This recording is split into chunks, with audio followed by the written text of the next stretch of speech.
expense. Thank you very much.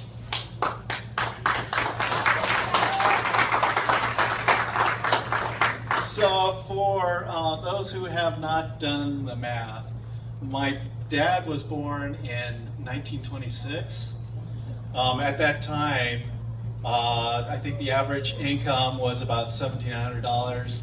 The price of a home was about $7,700. So he is part of a group that was is described by as the greatest generation, and which is indeed the greatest generation.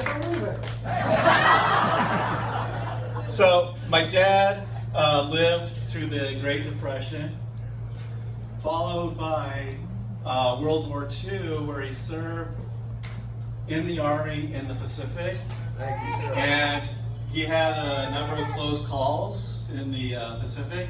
But the one thing that my dad will always say, that the time in his life that probably gave him the most stress, the most worry, the biggest fright, that nearly killed him, was when Richard and I were born.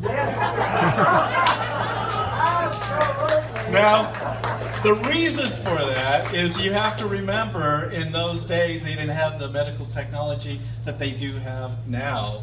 So they only expected one son or one baby. They didn't even know if it was a boy or girl, I think, at that time. Oh.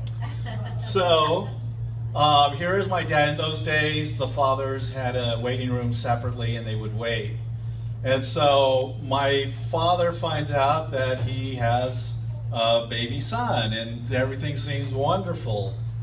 Except for then he finds out that he has two, which nearly killed him. He couldn't believe that he was going to have two sons. The worst part of it was when we were born, when I was born especially, I was underweight and I had hair from head to toe. I mean, I looked like a little rat, a wet rat. And so my dad couldn't believe it. What is this? He has this. And on top of that, not only does he have one, he has two twins that look exactly the same with all his hair. What didn't help the situation was their milkman at the time was a very hairy fellow. So my dad, being very wise, made the decision for us as a family to be the first family in America to switch from regular milk to soy milk. And I have to say,